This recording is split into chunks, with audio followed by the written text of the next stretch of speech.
I wonder what you mean when you use the word I. I've been very interested in this problem for a long, long time. And I've come to the conclusion that what most civilized people mean by that word is a hallucination. That is to say, a false sense of personal identity that is at complete variance with the facts of nature. But as a result of having a false sense of identity, we act in a way that is inappropriate to our natural environment. And when that inappropriate way of action is magnified by a very powerful technology, we swiftly begin to see the results of a profound discord between man and nature. As is well known, we are now in the process of destroying our environment as a result of an attempt to conquer it and master it. And we have not realized, therefore, that our environment is not something other than ourselves. In assuming that it is, we have made a great mistake and are now paying the price for it. But most people would agree with the lines of the poet who said, I, a stranger and afraid, in a world I never made. Because we have the strong sensation that our own being inside our skin is extremely different from the world outside our skin.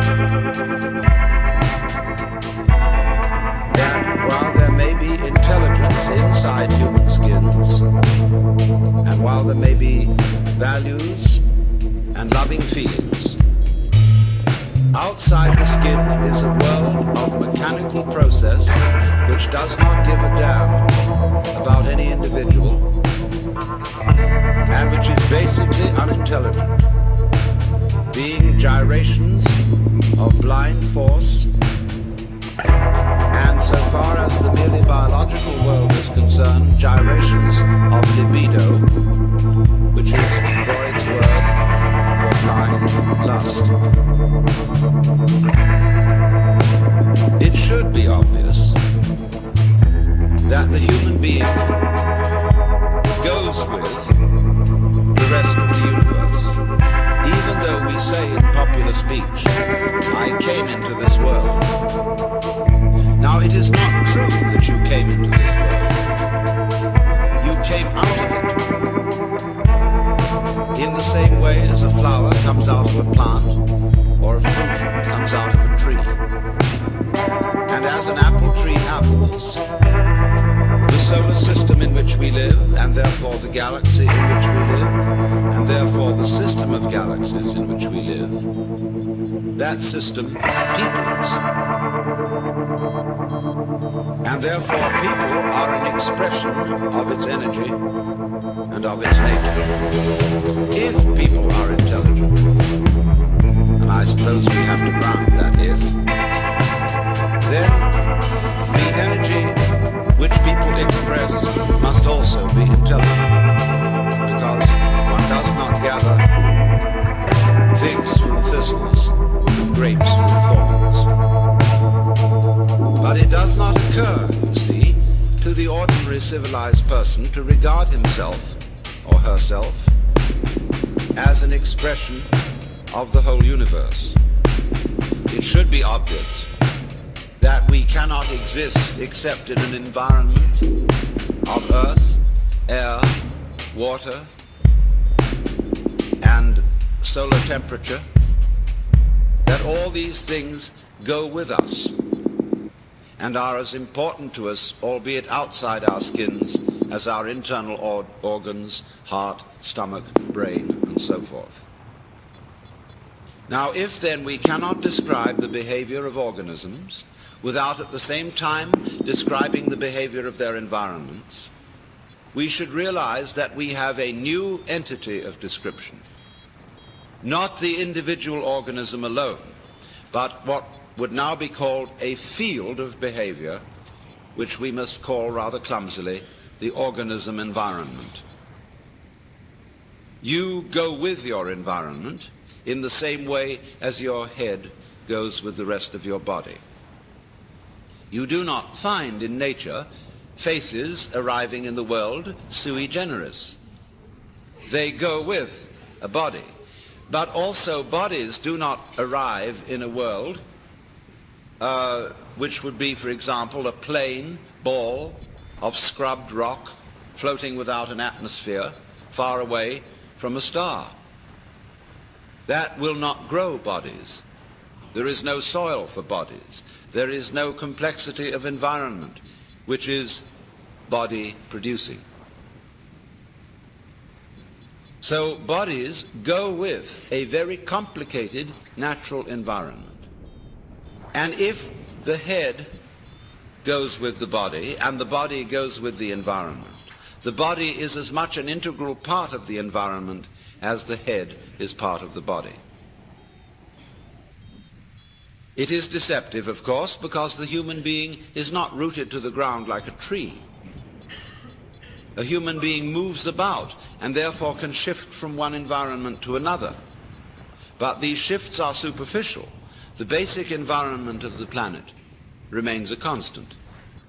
And if the human being leaves the planet, he has to take with him a canned version of the planetary environment. Now, we are not really aware of this. Upon taking thought and due consideration, it does occur to us, yes, indeed, we do need that environment.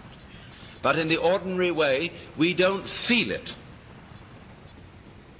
That is to say, we don't have a vivid sensation of belonging to our environment in the same way that we have a vivid sensation of being an ego inside a bag of skin, located mostly in the skull, about halfway between the ears and a little way behind the eyes. And it issues in these disastrous results of the ego, which, according to 19th century common sense, feels that it is a fluke in nature,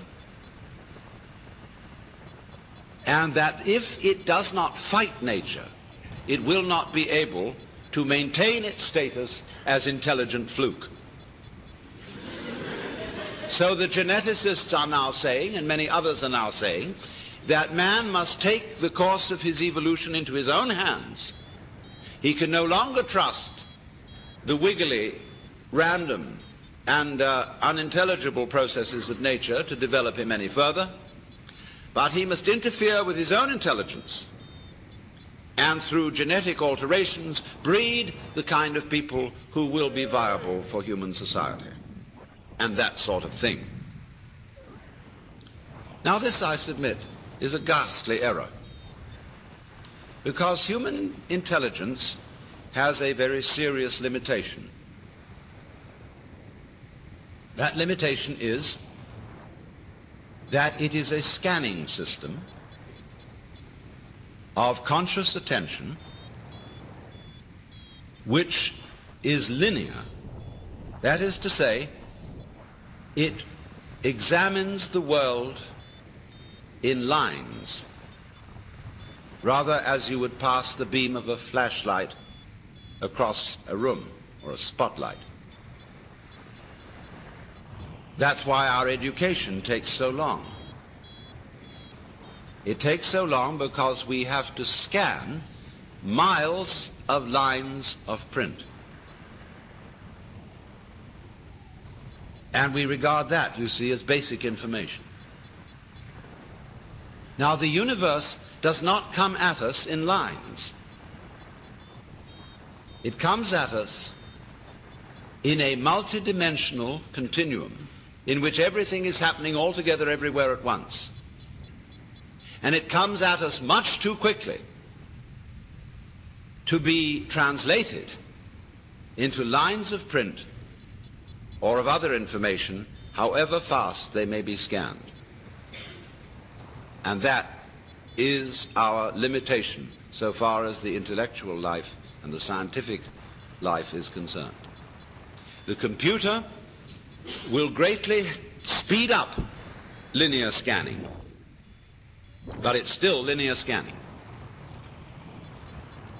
And so long as we are stuck with that form of wisdom, we cannot deal with more than a few variables at once. Now, what do I mean by that? What is a variable? A variable is any one linear process. Let's take music. When you play a Bach fugue, and there are 4 parts to it, you have 4 variables. You have 4 moving lines, and you can take care of that with 2 hands. An organist using 2 feet can put in 2 more variables and have 6 going. And you may realize, if you've ever tried to play the organ, that it's quite difficult to make 6 independent motions go at once. The average person cannot do that without training. The average person cannot deal with more than 3 variables at once without using a pencil. Now, when we study physics, we are dealing with processes in which there are millions of variables. This, however, we handle by statistics, in the same way as insurance companies use actuarial tables to predict when most people will die.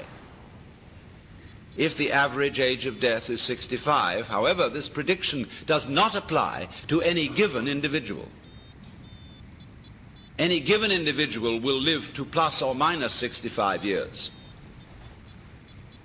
And the range of difference may be very wide indeed, of course. But this is all right. The 65 guess is all right when you're doing large-scale gambling. And that's the way the physicist works in predicting the behavior of nuclear wavicles. But the practical problems of human life deal with variables in the hundreds of thousands.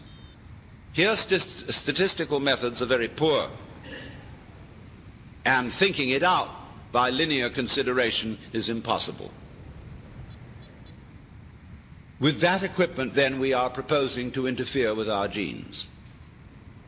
And with that equipment also, be it said, we are trying to solve our political, economic, and social problems. And naturally, everybody has the sense of total frustration. And the individual feels, well, what on earth can I do?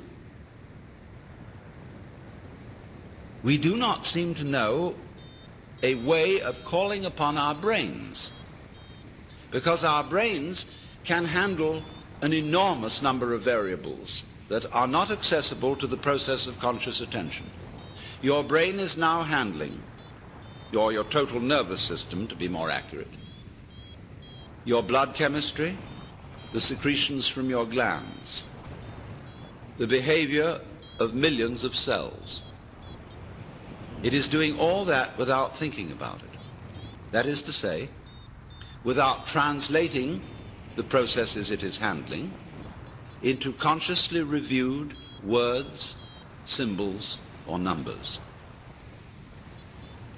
Now, when I use the word thinking, I mean precisely that process, translating what is going on in nature into words, symbols, or numbers. Of course, both words and numbers are kinds of symbols. Symbols bear the same relation to the real world that money bears to wealth.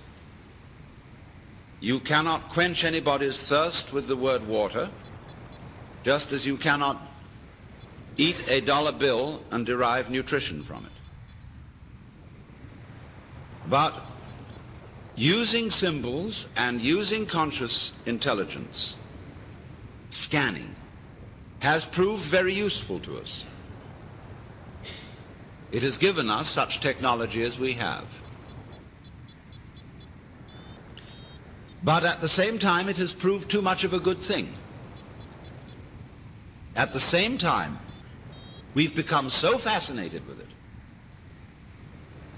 that we confuse the world as it is with the world as it is thought about, talked about, and figured about. That is to say, with the world as it is described. And the difference between these two is vast.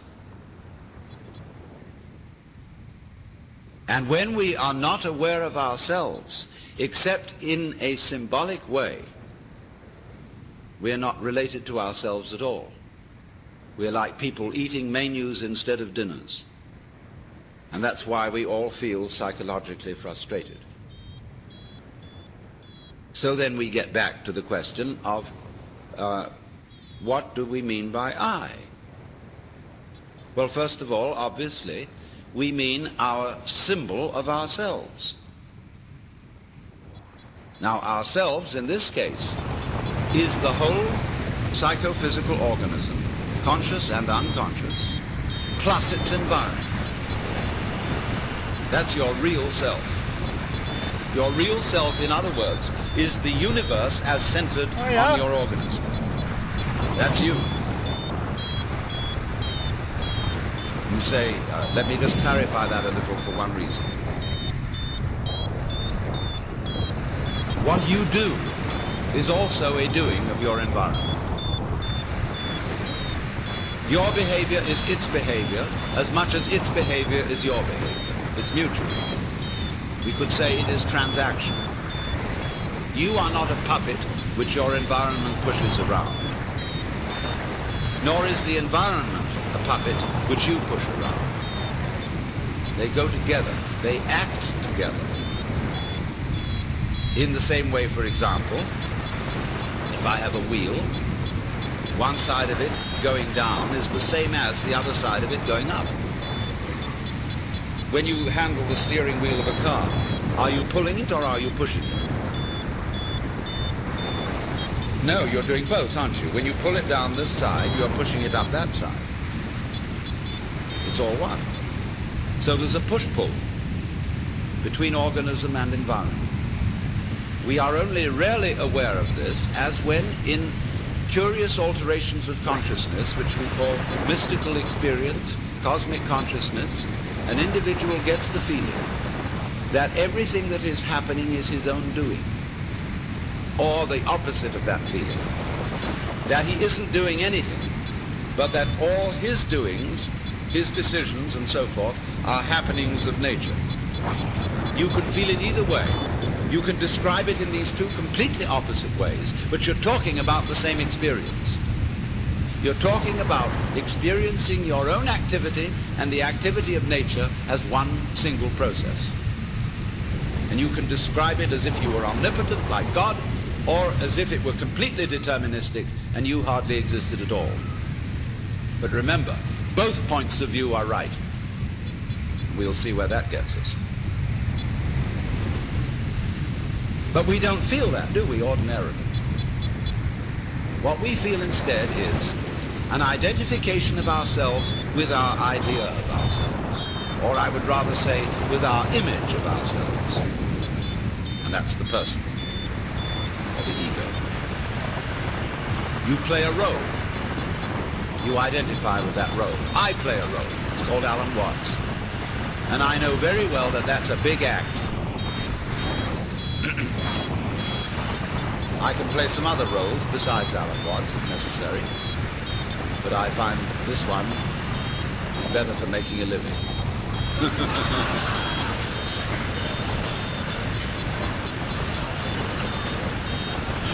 But I assure you it's a mask, and I don't take it seriously.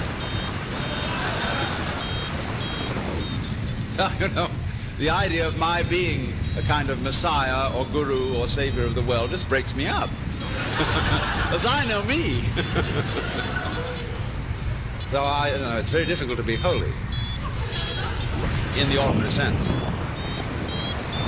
So I know I'm not that. But most of us are taught to think that we are whom we are called. And when you're a little child and you begin to learn a role and your parents and your peers approve of your being that. They know who you are. You're predictable, so you can be controlled. But when you act out of role and you imitate some other child's behavior, everybody points the finger and says, you're not being true to yourself. Johnny, that's not you, that's Peter. And so you learn to stay Peter, or to stay Johnny. But of course, you're not either. Because this is just the image of you. It's as much of you as you can get into your conscious attention, which is precious little. Your image of yourself contains no information about how you structure your nervous system. It contains no information about your blood chemistry. It contains almost no information about the subtle influences of society upon your behavior. It does not include the basic assumptions of your culture, which are all taken for granted and unconscious. You can't find them out unless you study other cultures to see how their basic assumptions differ. It includes all kinds of illusions that you're completely unaware of, as, for example, that time is real, and that there is such a thing as a past, which is pure hokum. But nevertheless, all these things are unconscious in us, and they are not included in our image of ourselves, nor, of course, included in our image of ourselves is there any information about our inseparable relationships with the whole natural universe. So, this is a very impoverished image. When you ask a person, what did you do yesterday? They'll give you a historical account of a certain number of events in which they participated, and a certain number of things which they saw, used, or were clobbered by. But realize at once that this history leaves out most of what happened. I, in trying to describe what happens to me this evening, will never be able to describe it, because there are so many people here, that if I were to talk about everyone whom I've seen, what they were wearing, what color their hair was, what sort of expressions they had on their faces, I would have to talk till doomsday. So, instead of this rich physical experience, which is very rich indeed, I have to attenuate it in memory and description, saying, oh, I met a lot of people in Philadelphia. And there were men and there were women, and lots of them were young and some of them were old. You know, it's the most utterly impoverished account of what went on. So therefore, in thinking of ourselves in this way, what I did yesterday, what I did the day before, in terms of this stringy, mangy account, all I have is a caricature of myself. And you know the caricaturist doesn't draw you all in, he just puts certain salient features whereby people will recognize it. A sort of skeleton. So we are, as it were, conceiving ourselves as a bunch of skeletons. And they got no flesh on them, just a bunch of bones. And no wonder we all feel inadequate. We're all looking for something, to the future, to bring us the goodie that we know we ought to have. There's a golden goodie at the end of the line somewhere. There's a good time coming, be it ever so far away, that one far-off divine event to which all creation moves. We hope. And therefore we say of something that's no good, it has no future. I would say it has no present. But everybody says it has no future. Now, here we are, as it were, psychically starved. And always, therefore, looking, seeking.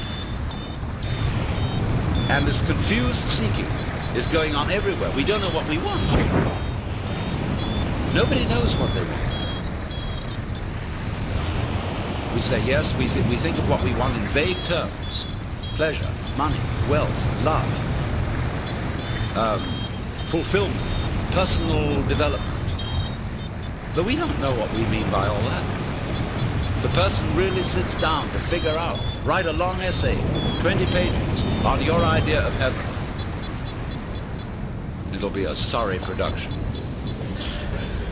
You can see it already in medieval art. whether it depictions of heaven and hell. Hell is always much better than heaven. Although it's uncomfortable, it's a sadomasochistic orgy.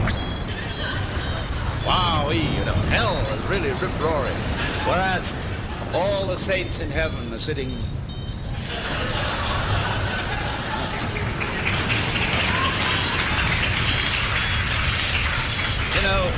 very, very smug and demure, like they were in church. And you see also the multitudes of the saved.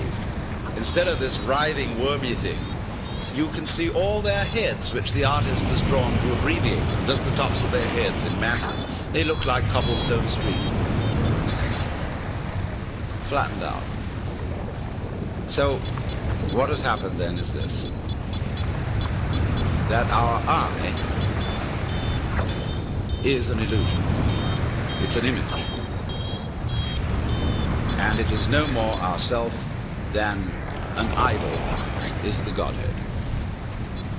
But we say, it can't be so because I feel I really exist. It isn't just an idea in my head, it's a feeling. I feel me.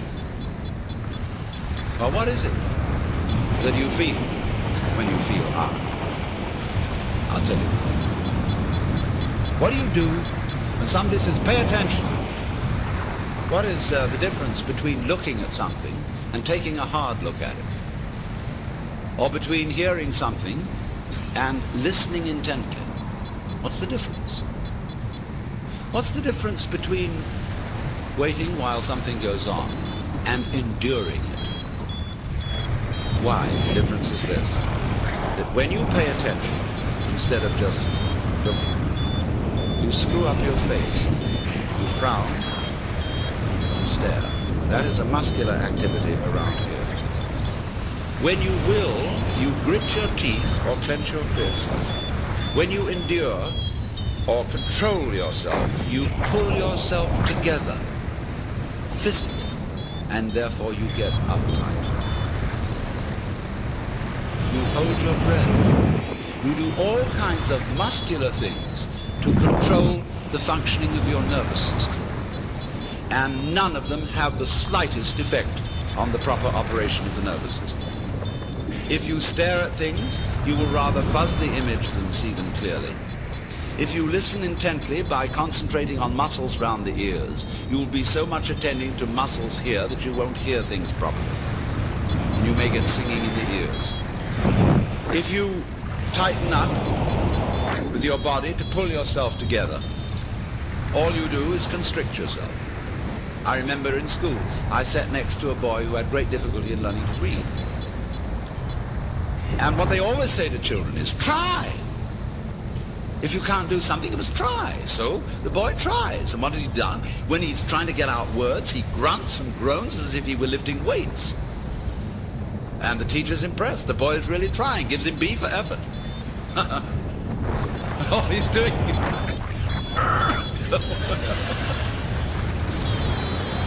has nothing to do with it. Now, we all make this muscular strain with the thought that it's achieving psychological results.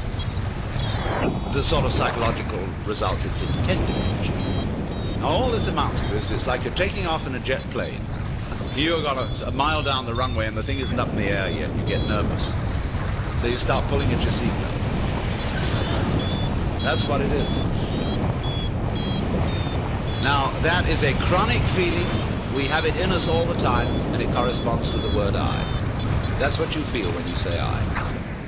You feel that chronic tension, because when an organ is working properly, you don't feel it. If you see your eye, you've got cataract. If you hear your ears, you've got singing in your ears, getting in the way of hearing. When you are fully functioning, you are unaware of the organ. When you're thinking clearly, your brain isn't getting in your way. Actually, of course, you are seeing your eyes in the sense that everything you see out in front of you is a condition in the optic nerves at the back of the skull. That's where you're aware of all this. But you're not aware of the eye as the eye. I'm talking about the optical eye. So when we are aware of the ego I, we are aware of this chronic tension inside ourselves. And that's not us. It's a futile tension.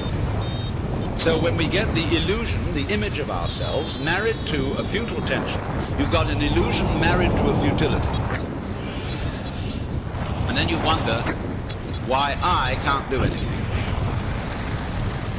Why I feel in the face of all the problems in the world impotent. And why I somehow cannot manage to transform I. Now here we get to the real problem. Because we're always telling each other that we should be different. Now, I'm not going to tell you that tonight. Why not? Because I know you can't. Nor can I. That may sound depressing, but I'll show you it isn't. It's very heartening. But everybody, you see, who is at all sensitive and awake to their own problems and human problems is trying to change himself. We know we can't change the world unless we change ourselves. If we are all individually selfish, we're going to be collectively selfish. If we don't really love people and only pretend to, somehow we've got to find a way to love. After all, it's said in the Bible, thou shalt love the Lord thy God and your neighbor as yourself. You must love. Yeah, we all agree. Sure. But we don't. In fact, one psychologist very smartly asked a patient, with whom are you in love against?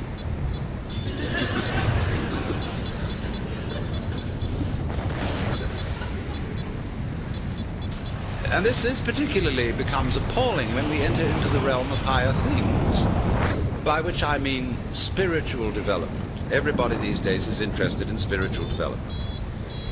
And wisely, because we want to change our consciousness.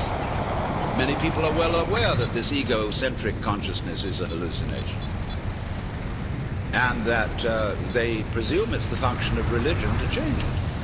Because that's what the Zen Buddhists and yogis and all these people in the Orient are doing.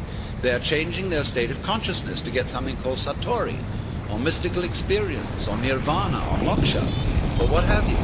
And everybody around here is really enthused about that, because you don't get that in church.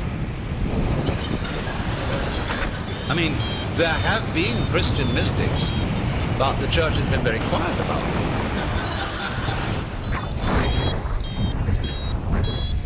In the average church, all you get is talk. There's no meditation, no spiritual discipline. They tell God what to do interminably, as if he didn't know.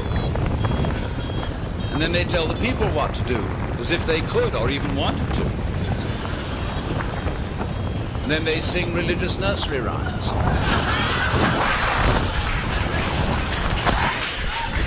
And then, to cap it all, the Roman Catholic Church, which did at least have an unintelligible service, which was, you know, it was real mysterious and suggested vast magic going on. They went and put the thing into bad English. And they took away incense, and they became a bunch of Protestants, and the thing was just terrible. So now all these Catholics are at loose ends. As Claire Booth Luce put it, not to be a pun, but she said, you know, it's no longer possible to practice contemplative prayer and Mass. Because you're being advised, exhorted, edified all the time. That becomes a bore. Think of God, listening to all those prayers. I mean, talking about grieving the Holy Spirit. It's just awful. People have no consideration for God at all.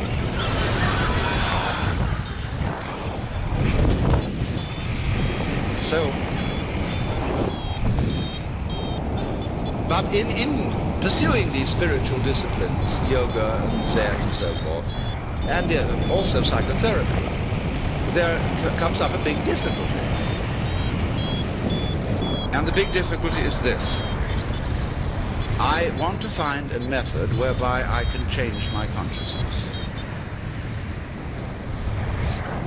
But therefore to improve myself.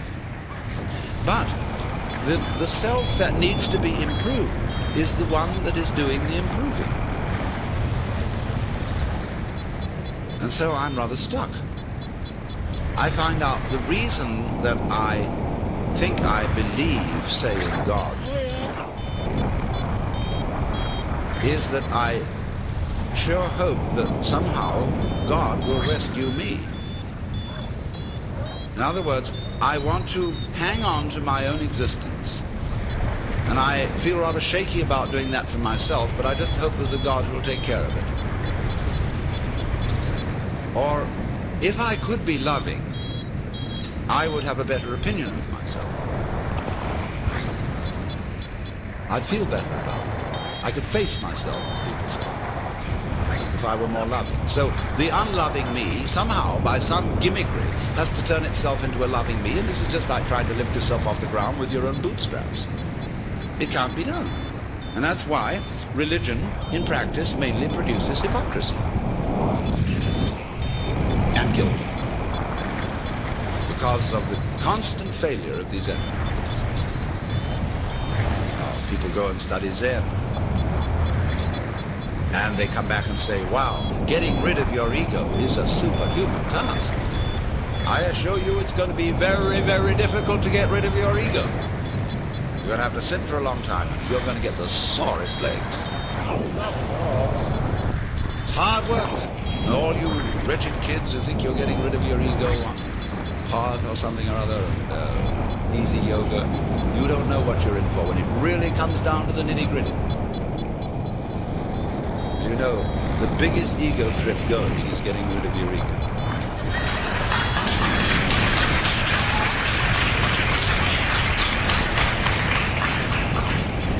And the joke of it all is your ego doesn't exist. There's nothing to get rid of. It's an illusion, as I tried to explain. But you still want to ask how to stop the illusion. So who's asking? I mean, do you think, in the ordinary sense in which you use the word I, how can I stop identifying myself with the wrong me? Well, the answer is simply you can't. Now, the Christians put this in their way when they say that mystical experience is a gift of divine grace. Man, as such, cannot achieve this experience. It is a gift of God, and if God doesn't give it to you, there's no way of getting it. Now, that is solidly true.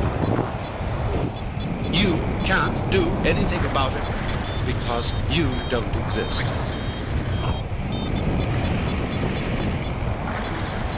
You say, that's pretty depressing news. But the whole point is it isn't depressing news. It is the joyous news. There's a Zen poem which puts it like this, talking about it. It means the mystical experience, Satori, the realization that you are the eternal energy of the universe, like Jesus did. It says like this: you cannot catch hold of it, nor can you get rid of it. In not being able to get it, you get it. When you speak, it's silent. When you're silent, it speaks. Now, in not being able to get it, you get it. Because this whole feeling, what Krishnamurti is trying to explain to people, for example, when he says, why do you ask for a method?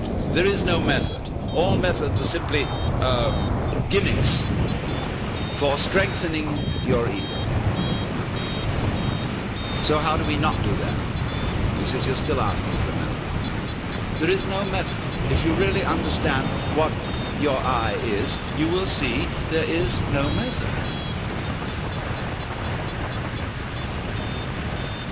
This is so sad. But it's not. This is the gospel, the good news.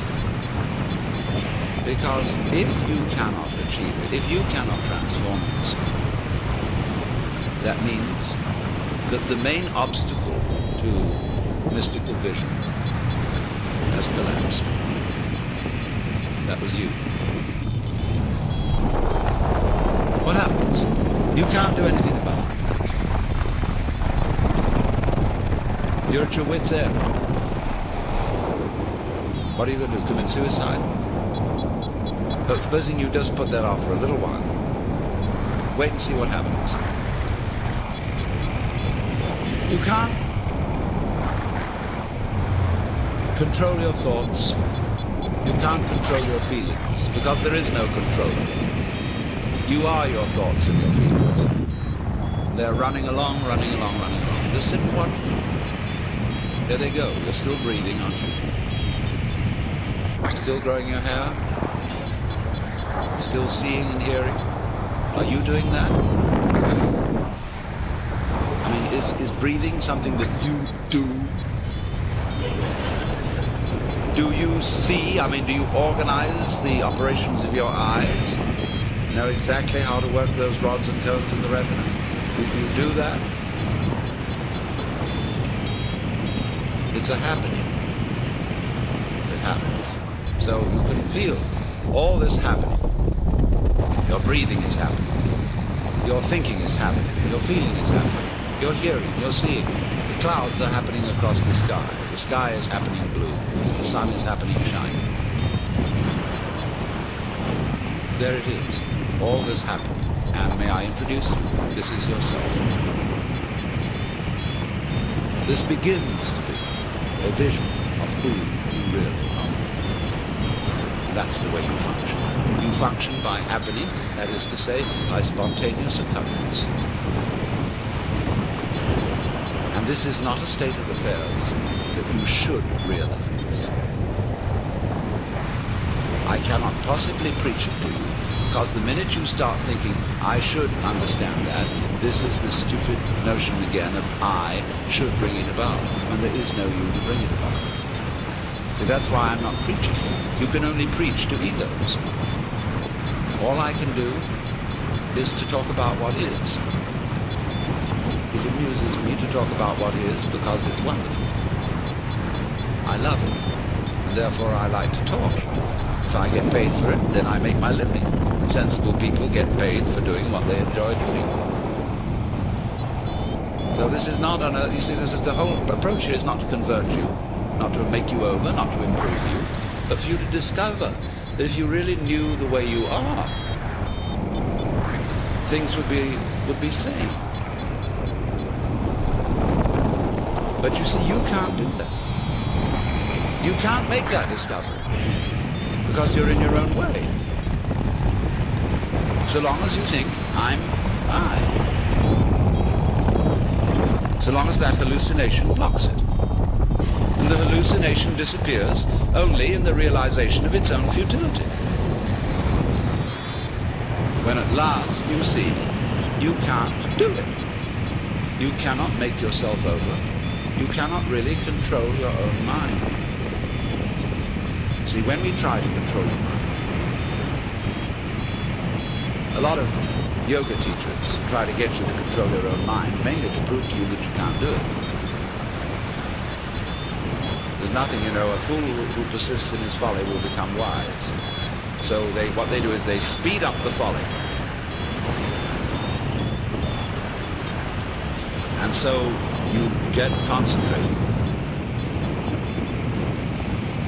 And you can have a certain amount of superficial and initial success by a process commonly called self-hypnosis. And you can think you're making progress. And a good teacher will let you go along that way for a while until he really throws you. Why are you concentrating? See, Buddhism works this way. Buddha said, if you suffer because you desire. And your desires are either unattainable or always being disappointed or something. So cut out desire. So those disciples went away and they stamped on desire, jumped on desire, cut the throat of desire, and threw out desire. Then they came back and Buddha said, but you are still desiring not to desire. And they wondered how to get rid of that. So when you see that that's nonsense, there naturally comes over you a quietness. And seeing that you cannot control your mind, you realize there is no control. What you took to be the thinker of thoughts is just one of the thoughts. What you took to be the feeler of the feelings, which was that chronic muscular strain, is just one of the feelings. What you took to be the experiencer of experience is just part of the experience. So there isn't any thinker of thoughts, feeler of feelings. We get into that bind because we have a grammatical rule that verbs have to have subjects. And the funny thing about that is that verbs are processes and subjects and nouns, which are supposed to be things. How does a noun start a verb? How does a thing put a process into action? Obviously it can't. But we always insist that there is this subject called the knower. And without a knower, there can't be knowing. Well, that's just a grammatical rule. It isn't a rule of nature. In nature, there's just knowing, like you're feeling it. And I have to say you are feeling it, as if you were somehow different from the feeling. When I say I am feeling, what I mean is there is feeling here. When I say you are feeling, I mean there is feeling there. I have to say even there is feeling. What a cumbersome language. Chinese is easier. You don't have to put all that in. Or you can say things twice as fast in Chinese as you can in any other language. Well, anyway, when you come to see that you can do nothing, that the play of thought, of feeling, etc. just goes on by itself as a habit, then you are in a state which we will call meditation. And slowly, without being pushed, your thoughts will come to silence. That is to say, all the verbal, symbolic chatter going on in the skull. Don't try and get rid of it, because that will again produce the illusion that there's a controller. Just, it goes on, it goes on, it goes on, and finally it gets tired of itself, and bored, and stops. And so then there's a silence. And this is a deeper level of meditation. And in that silence, you suddenly begin to see the world as it is. And you don't see any past. You don't see any future. You don't see any difference between yourself and the rest of it. That's just an idea. You can't put your hand on the difference between myself and you. You know, you can't blow it, you can't bounce it, you can't pull it. It's just an idea. You can't find any material body, because material body is an idea. So is spiritual body. It's somebody's philosophical notions. See, reality isn't material. That's an idea. Reality isn't spiritual. That's an idea. Reality is...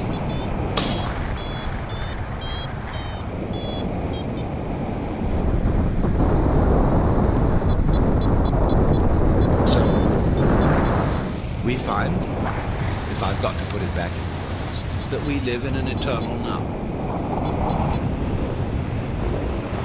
You've got all the time in the world, because you've got all the time there is, which is now. And you are this universe.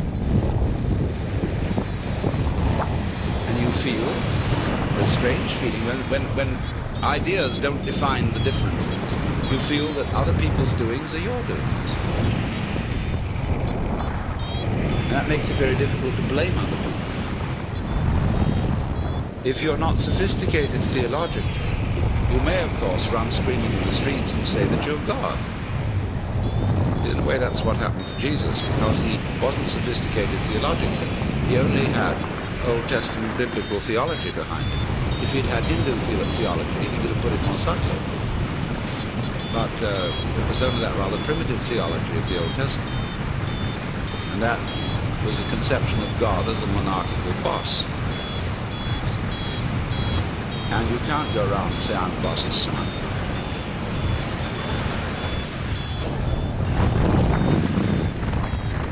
If you're going to say I'm God, you must allow it for everyone else too.